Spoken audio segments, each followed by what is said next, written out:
ingat kata-kata Yusof debat. Pasar apa penting untuk budak-budak.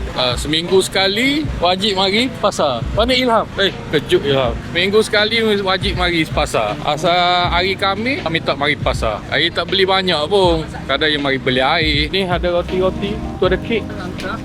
Tu man. Cepedak. Cepedak goreng. Saya nak cari cili ya. Kata dia minta air gini. Ni air ada satu. Kena tengok yang kakak tu satu lagi. Tengok kakak satu lagi. Ada tak? Air mana? Kalau tak ada, terpusing sini balik. Apa? Yang kat depan tu satu. Ada tak? Apa? Okey. Ada tengok tu. Ni kat sini ada. Kat sini bau sedap air dia. Ni kat sini. Leci. Apa? Leci. Tebikan leci. Kecil satu. Adik nak air apa? Besar ni. Mangga susu satu. Satu lagi air apa untuk Ifat? Ifat suka air. Air jagung lah kot. Jagung. Air jagung satu lagi.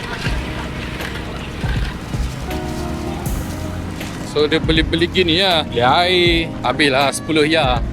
Dah jom balik. Okey, makan makanan tak nak? Tak nak. Saya nak cari cili ya. Cili kampung.